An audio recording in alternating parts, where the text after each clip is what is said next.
Hello friends, this is mathematics class for class 10 and our today's topic is exercise 3.6 according to NCERT book, and the topic is equation reducible to linear equations. Equations reducible to linear equation. जैसा कि इस question में दिया गया है, ये first question exercise 3.6 first question का 6 part है एनसीईआरटी की हमारी बुक के अकॉर्डिंग, और उसमें हमारे सामने जो ये दो लीनियर इक्वेशन हम इन्हें रिड्यूस करेंगे। ये शुरू में लीनियर इक्वेशन नहीं है क्योंकि आप देखें इन दोनों की मल्टीप्लाई की गई है, तो हम इन दोनों को लीनियर इक्वेशन में रिड्यूस करेंगे और फिर हम सॉल्व करेंगे इसको। टॉपिक का नाम है equation reducible to linear equations. कोई भी इक्वेशंस दे रखी है, आप उसे लीनियर में रिड्यूस करके फिर सॉल्व करेंगे। तो first of all first equation को सॉल्व करेंगे। ये जो फर्स्ट इक्वेशन है हम एक्स वाई को डिवाइड में ला सकते हैं, तो ये बनेगी 6x by x y plus 3y by x y is equal to 6xy by x y. तो ये एक्स वाई कैंसिल हो गया, दोनों तरफ एक्स वाई से डिवाइड कर दिया। लिख सकते हैं divide both side by x y. हम लिख सकते हैं डिवाइड बाय एक्स वाई। यहाँ x से x कैंसिल होगा तो ये बनी 6 बाई वाई, यहाँ y से y कैंसिल होगा 3 by x is equal to 6। This is equation number third से, इसको हम इक्वेशन नंबर 3 नाम दे देते हैं। इसी तरह से अगर इस सेकेंड इक्वेशन को रिड्यूस करेंगे तो सेकेंड इक्वेशन को भी डिवाइड करें 2x by x y plus 4y by x y plus 5xy by x y. यहाँ x से x कैंसिल हुआ, y से y कैंसिल हुआ, so 2 by y plus 4 by x this is equal to x y cancel by x y is equal to 5। This is equation number 4। अब आप देख रहे हैं equation 3 and equation 4, this question is same as first part of this question। इसी exercise के first part में कुछ ऐसा ही आया था, जहां हमने 1 बाई एक्स को a पुट किया, 1 बाई वाई को b पुट किया। तो ऐसा ही हम यहाँ करेंगे, 1 बाई वाई को से a पुट कर लेते हैं, 1 बाई एक्स को b, तब ये लीनियर रिड्यूस होगी। अगर हम यहाँ पुट करते हैं या सब्स्टिट्यूशन लगाते हैं, put 1 by y is equal to a and 1 by x is equal to b, तो ये बनेगी 6a plus 3b is equal to 6। इसे भी कोई नाम दे दो इक्वेशन नंबर 5, और ये बनेगी हमारी 2a plus 4b is equal to 5। ये इक्वेशन नंबर 6 है। अब ये इक्वेशंस रिड्यूस हो चुकी हैं लीनियर इक्वेशंस में। ये लीनियर इक्वेशन है जो इक्वेशन 5 और 6 है। हम इन दोनों को सॉल्व करके a और b की वैल्यू निकालेंगे। a और b की वैल्यू यहाँ रख के फिर x y की वैल्यू निकालेंगे, जस्ट रेसिप्रोकल ही करना होगा। तो इन दोनों इक्वेशंस को सॉल्व करने के हमारे पास 4 मेथड है। पहला ग्राफ से, दूसरा सब्स्टिट्यूशन से, तीसरा एलिमिनेशन से और फोर्थ क्रॉस मल्टीप्लिकेशन से। आप चारों में से किसी भी मेथड से कीजिए, आपका आंसर सेम आएगा। हम यहाँ इसे एलिमिनेशन मेथड से करेंगे। एलिमिनेशन का मतलब कोफिशिएंट को इक्वल बनाएंगे।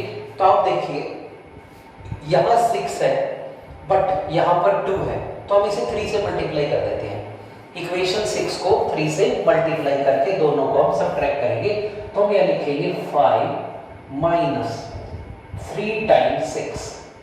हमने लिखा इक्वेशन नंबर 5 में से इक्वेशन नंबर 6 का 3 टाइम्स सब्ट्रैक्ट कर देते हैं, तो ये बनेगा first equation as it is रहेगी, ये 6a plus 3b is equal to 6। इसे 3 से मल्टीप्लाई करने जा रहे हैं, 3 2 जा 6a, 3 4 जा 12b प्लस 12b एंड 3 5 जा 15। सब्ट्रैक्ट में साइन चेंज हो जाएंगे, 6 से कैंसिल हो जाएगा। Now 3b minus 12b minus 9b and 6 minus 15 is minus 9। Minus 9 से माइनस 9 अगर कैंसिल करते हैं तो b की जो वैल्यू है वो 1 आ जाती है। माइनस 9 से माइनस 9 कैंसिल, डिवाइड ला के करो या डायरेक्ट कर दीजिए, b की वैल्यू 1 आ रही है। अब ये b की जो वैल्यू 1 आई है, इसको हम इन दोनों में से किसी भी इक्वेशन में रख सकते हैं। Put b is equal to 1 in 5। तो फिफ्थ इक्वेशन हमें कहती है b को 1 रख दीजिए 6 से plus 3 into 1 is equal to 6, p की जगह 1 रखा। तो यहाँ से 6 से 6 माइनस 3, 6 से जो है वो 3 आ रहा है, तो a 3/6 यानी कि 1/2 a की वैल्यू आ रही है। यहाँ हमने देखा a 1/2 आया है, b 1 आया है, बट हमें तो xy की वैल्यू निकालनी है। तो जहाँ हमने सब्स्टिट्यूशन यूज करी थी, जहाँ हमने वेरिएबल चेंज किए थे, क्योंकि क्वेश्चन तो xy में था, हम उसे a b में लाए। जिस स्टेप में हमने वो सब्स्टिट्यूशन लगाई थी, हम उसी स्टेप पर चलते हैं। वो स्टेप ये था 1/y इक्वल टू a। अब हम लिखेंगे यहाँ पर 1/y is equal to a, but a तो 1/2 आया, सो 1/y 1/2 क्रॉस मल्टीप्लाई करेंगे तो y की वैल्यू 2 आती है। इसी तरह से 1/x b था और b की वैल्यू 1 आई है, तो 1/x 1 क्रॉस मल्टीप्लाई करते हैं तो x की जो वैल्यू है 1 आ रही है। हम बोल रहे हैं कि x की वैल्यू 1 है, y की वैल्यू 2 है। हम कर रहे हैं फर्स्ट क्वेश्चन का 6 part exercise 3.6 NCERT 10th class की बुक के अकॉर्डिंग। हम वेरीफाई करेंगे ये जो x की वैल्यू 1 आई है, y की वैल्यू 2 आई है, कि हमारे क्वेश्चन में कोई कैलकुलेशन मिस्टेक तो नहीं हुई। तो हम ये वैल्यू यहाँ रख के देख सकते हैं। हमारी वैल्यू है 1 2। अगर हम 1 2 रखते हैं 6 1 जा 6, 3 2 जा 6, 1 एंड 2 रख रहे हैं, तो 6 प्लस 6 12 बन रहा है। राइट हैंड साइड देखिए 1 2, 6 मल्टीप्लाई 1 मल्टीप्लाई 2 12, राइट। यहाँ रखें 1 2, 1 एंड 2, ये 2 बन जाएगा और ये 8 बन जाएगा, तो 10 आ गया। और यहाँ 1 2 रखेंगे 5 इंटू 1, ये भी 10। तो हमारे जो आंसर की वेरिफिकेशन भी हो जाती है कि हमारा आंसर ठीक है। Next question is 8th part of first question. पहले क्वेश्चन का 8वां पार्ट कर रही है। यहाँ भी हमें जो इक्वेशन है वो लीनियर इक्वेशन डायरेक्ट नहीं दी गई। हम पहले इनको लीनियर इक्वेशन में कन्वर्ट करेंगे, फिर क्वेश्चन को सॉल्व करेंगे। यहाँ पर एक लॉजिक देख सकते हैं, जो यहाँ है वही यहाँ है, यानी कि दोनों का जो डिनोमिनेटर है वो कुछ एक जैसा लग रहा है। यहाँ 2 एक्स्ट्रा है, यहाँ डिनोमिनेटर भी एक जैसा लग रहा है, 2 एक्स्ट्रा है। तो क्यों ना हम इसे लीनियर इक्वेशन में कन्वर्ट करने के लिए इसको 1/3x + y को a पुट कर देते हैं और उसे b या u एंड v पुट कर सकते हैं।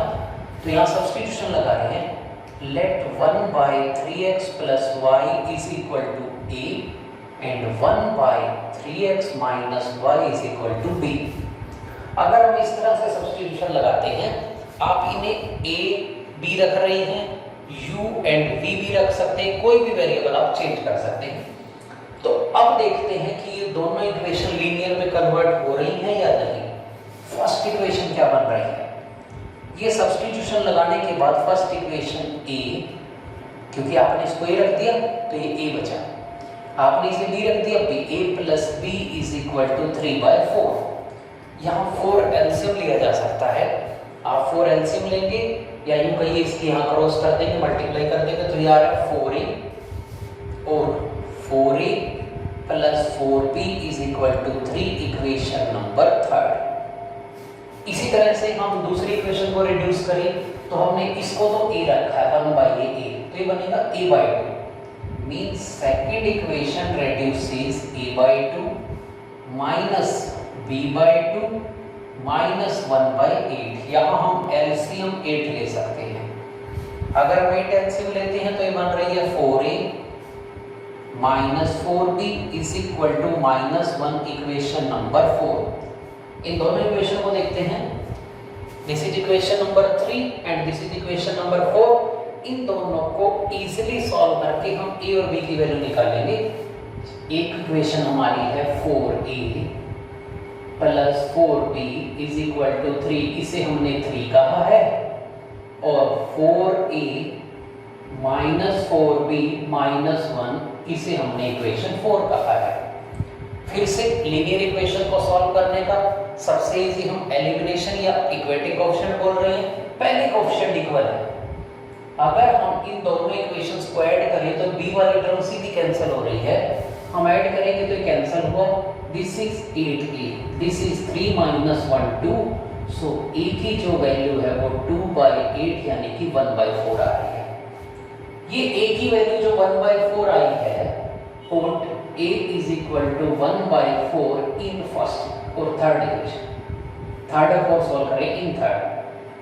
सो third equation become 4a is 1/4 plus 4b is equal to 3. 4 cancel with 4. This is 1 plus 4b3. So 4b2. So b2/4 means b is 1/2. Value of a is 1/4. Value of b is 1/2. हमने जो value निकाली है, a की value 1/4 है, b की value 1/2 है, but हमें तो x और y की वैल्यू निकालनी है। a और b नाम का वेरिएबल तो क्वेश्चन में था ही नहीं, वो तो हमने सब्स्टिट्यूशन में a और b को इंट्रोड्यूस किया है। तो हम इसी स्टेप पर रिवर्ट हो जाते हैं, इसी स्टेप पर वापस जाते हैं जहां हमने सब्स्टिट्यूशन यूज की थी, तो हम उसको यहाँ करते हैं। यहाँ हम सब्स्टिट्यूशन पे आ रही है, 1/3x प्लस y तो a था, एंड 1/3x माइनस y तो b था। a 1/4 रख दीजिए, b 1/2, तो ये बन रहा है 1/3x plus y 1/4, 1/3x minus y is 1/2, cross multiply करेंगे तो इक्वेशन है 3x plus y is equal to 4, equation number 5। और अगर यहाँ क्रॉस मल्टीप्लाई करते हैं तो इक्वेशन है 3x minus y is equal to 2, this is equation number 6। अब इन दोनों इक्वेशंस को अगर हम सॉल्व कर दे फाइनल, तो x y की वैल्यू निकलती है। इस क्वेश्चन की खास बात, 2 बार लीनियर इक्वेशंस को सॉल्व करना पड़ा, बट दोनों इक्वेशंस बहुत इजी थी, ऑलरेडी कोफिशिएंट इक्वल है, सीधा ऐड करने से काम चल रहा है हमारा। सेकेंडली, सबसे पहले हमें इसे रिड्यूस भी करना पड़ा, लीनियर में रिड्यूस करा, फिर 2 बार लीनियर को सॉल्व करना पड़ा। यहाँ ऐड करें तो y से y सीधा कैंसिल हो गया, 6x is equal to 6, 3 plus 3 6, 4 plus 2 6, so value of x is 6/6 is equal to 1. Put x equal to 1 in equation number 5. In equation number 5, so 5 becomes, 5 implies x is 1 plus y is equal to 4, so y 4 minus 3, y is equal to 1. Final answer is x is equal to 1 and y is equal to 1. अगर आप verification करना चाहते हैं तो ये value यहाँ रखेंगे, x को भी 1, y को भी 1, एलसीएम लेके ऐड करेंगे तो ऐसा हमारा आ जाएगा। ओके,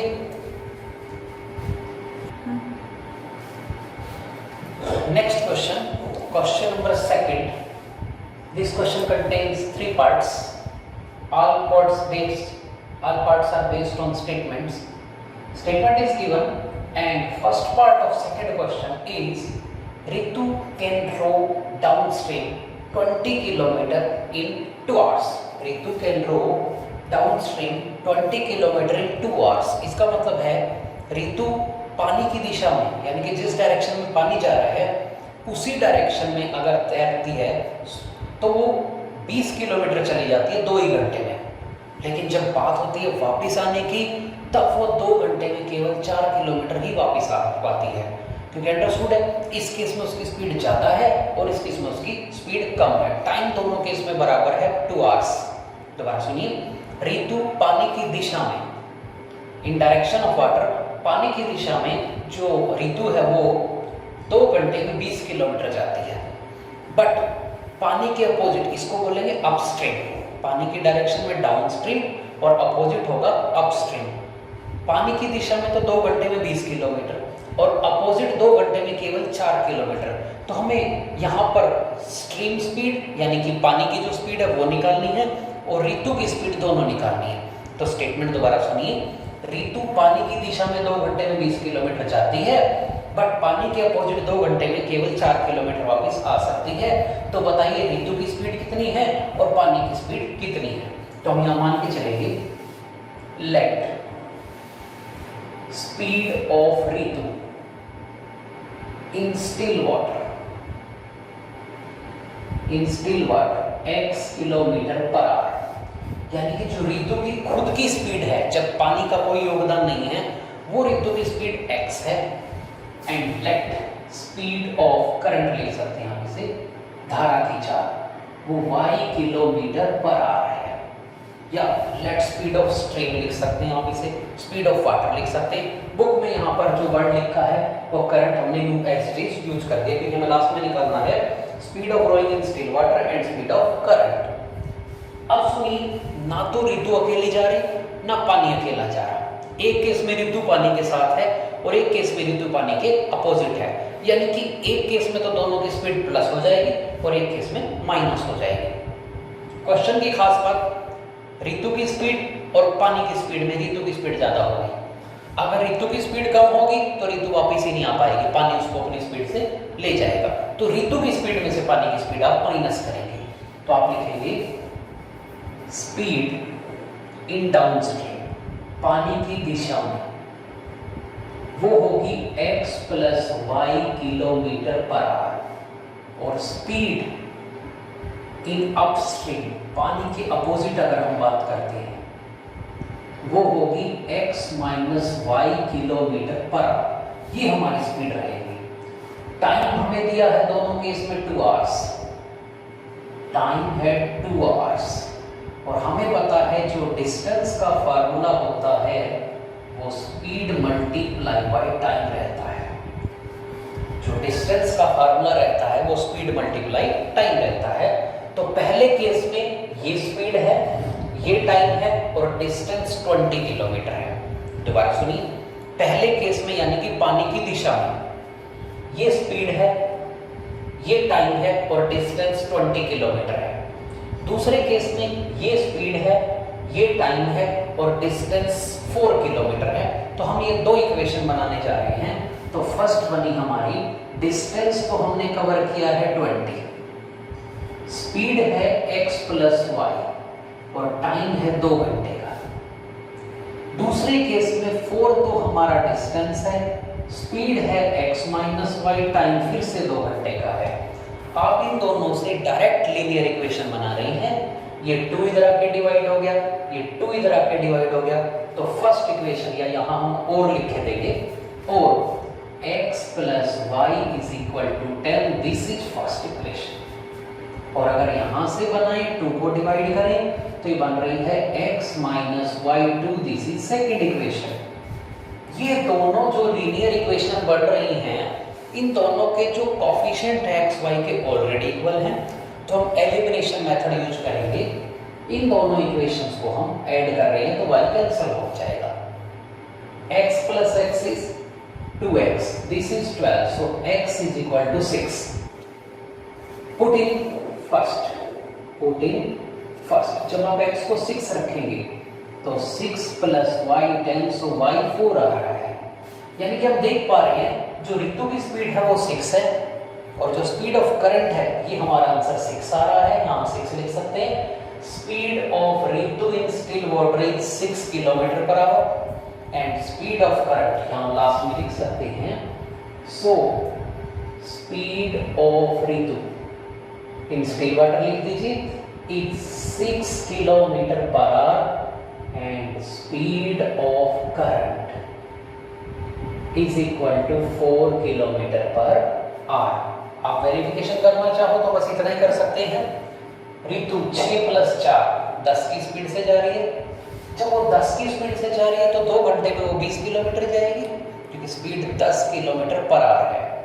जब वो अपोजिट आ रही है 6 माइनस 4, वो 2 की स्पीड से जा रही है, 2 की स्पीड से और 2 आवर्स में वो 4 किलोमीटर जाएगी। ये वेरिफिकेशन थी हमारी।